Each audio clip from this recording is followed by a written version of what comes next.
वैश्विक मंचों पर अक्सर साथ दिखाई देने वाले दो नेता, एक तरफ इटली की प्रधानमंत्री जॉर्जिया मेलोनी और दूसरी ओर अमेरिका के राष्ट्रपति डोनाल्ड ट्रंप। मेलोनी को ट्रंप का सबसे करीबी यूरोपीय सहयोगी माना जाता था, लेकिन अब हालात ऐसे हैं कि दोनों नेताओं के बीच खुली जुबानी जंग छिड़ गई है। मामला इतना बढ़ चुका है कि इटली के विदेश मंत्री ने अपनी अमेरिका यात्रा तक रद्द कर दी। मेलोनी ने ट्रंप के बयानों को झूठ और मनगढ़ंत बताया, जबकि पूरे इटली में इसे राष्ट्रीय सम्मान से जोड़कर देखा जा रहा है। आखिर ऐसा क्या हुआ कि कभी एक दूसरे के करीबी माने जाने वाले ट्रंप और मेलोनी आमने सामने आ गए? कैसे एक तस्वीर को लेकर शुरू हुआ विवाद दो देशों के रिश्तों तक पहुंच गया? और क्यों मेलोनी को दुनिया के सामने कहना पड़ा कि मैं और इटली कभी भीख नहीं मांगते? बताते हैं आपको पूरी कहानी इस वीडियो में। कुछ समय पहले तक जॉर्जिया मेलोनी और डोनाल्ड ट्रंप के रिश्तों को यूरोप और अमेरिका के बीच मजबूत कड़ी के तौर पर देखा जाता था। जब ट्रंप जनवरी 2025 में दोबारा राष्ट्रपति बने, तब उनके शपथ ग्रहण समारोह में शामिल होने वाली मेलोनी यूरोप की सबसे प्रमुख नेताओं में से एक थी। यूरोपीय संघ के कई देशों को उम्मीद थी कि मेलोनी ट्रंप और यूरोप के बीच संवाद का पुल बनेंगी, लेकिन धीरे धीरे दोनों नेताओं के बीच मतभेद उभरने लगे। खासकर ईरान को लेकर अमेरिका की नीतियों पर मेलोनी ने वैसे कई बार असहमति जाहिर की। इसके बाद दोनों नेताओं के बीच रिश्तों में खटास आने की खबरें तो सामने आती ही रहीं। हालांकि सार्वजनिक तौर पर दोनों हमेशा एक दूसरे के प्रति सम्मान दिखाते ही नजर आए हैं। हाल ही में फ्रांस में आयोजित G7 शिखर सम्मेलन के दौरान दोनों नेताओं की तस्वीरें और वीडियो सोशल मीडिया पर सामने आए। एक वीडियो में ट्रंप और मेलोनी एक सोफे पर बैठकर बातचीत करते नजर आए। दोनों मुस्कुरा रहे थे और बातचीत काफी सहज दिखाई दी।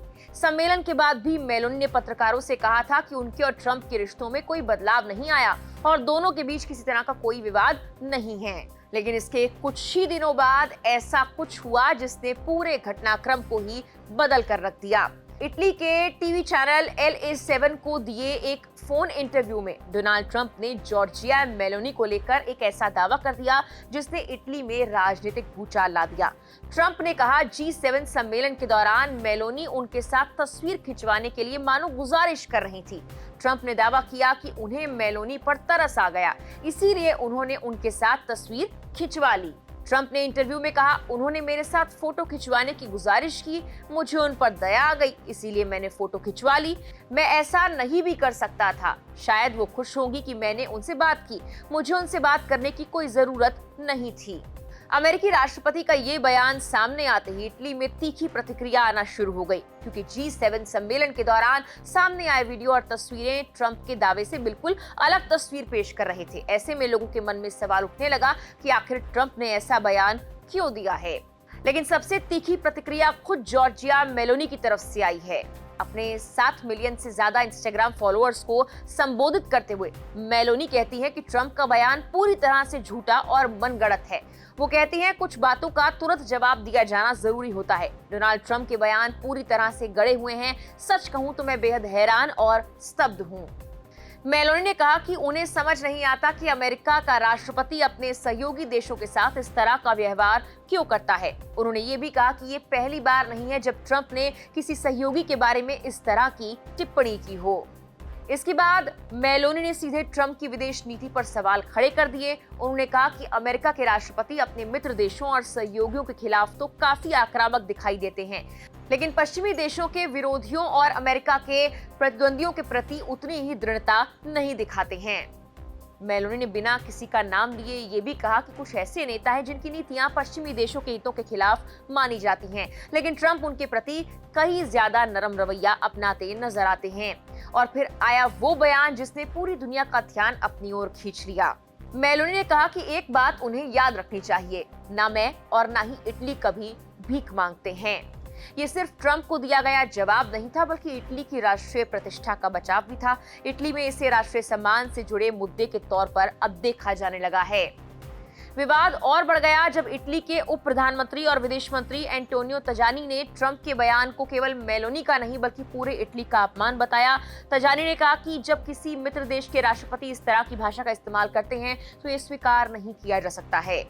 इतना ही नहीं, उन्होंने 21 और 22 जून को प्रस्तावित अपनी अमेरिका यात्रा रद्द कर दी है। तजानी ने साफ कहा कि ट्रंप के बयान बेहद गंभीर और अपमानजनक हैं। इटली के राष्ट्रपति सर्जियो ने भी तुरंत मेलोनी से संपर्क कर अपना समर्थन जाहिर किया। दिलचस्प बात यह कि इस मुद्दे पर इटली के लगभग सभी राजनीतिक दल एकजुट दिखाई दिए। विपक्षी डेमोक्रेटिक पार्टी के नेता फिलिपो सेंसी ने कहा, किसी को भी इटली के प्रधानमंत्री के बारे में इस तरह के अहंकारी शब्दों का इस्तेमाल करने का अधिकार नहीं है।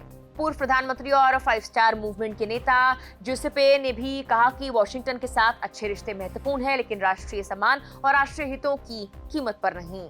वहीं मेलोनी की अपनी पार्टी ब्रदर्स ऑफ इटली के नेताओं ने कहा कि G7 के वीडियो ट्रंप के दावों की पोल खोलते हैं। उनका कहना था कि शायद ट्रंप इस बात से नाराज हैं कि जरूरत पड़ने पर मेलोनी ने अमेरिका की हर बात से सहमत होने से इनकार किया है। सरकार के सहयोगी और लीग पार्टी के नेता ने भी इस मामले पर अपनी प्रतिक्रिया दी और कहा कि जो कोई जॉर्जिया मेलोनी पर हमला करता है वो इस पूरे इटली पर हमला करता है।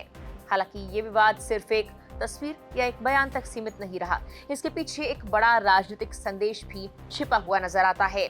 दरअसल पिछले कुछ महीनों में ही यूरोप और अमेरिका के बीच कई मुद्दों पर मतभेद सामने आए हैं। इसकी खबरें सामने आई हैं। ईरान को लेकर अमेरिकी नीतियों की आलोचना कई यूरोपीय देशों ने की है। कुछ देशों ने तो अमेरिकी सैन्य अभियानों में सहयोग देने से इनकार भी किया है। कुछ एक्सपर्ट्स मानते हैं कि ट्रंप के दूसरे कार्यकाल में यूरोपीय देशों ने अमेरिका के प्रति पहले जैसी नरमी दिखाने की बजाय अपनी स्वतंत्र विदेश नीति पर ज्यादा जोर देना शुरू कर दिया है। ग्रीनलैंड विवाद से लेकर ईरान मामले तक कई मुद्दों पर यूरोप और अमेरिका के बीच दूरी बढ़ती दिखाई दी है।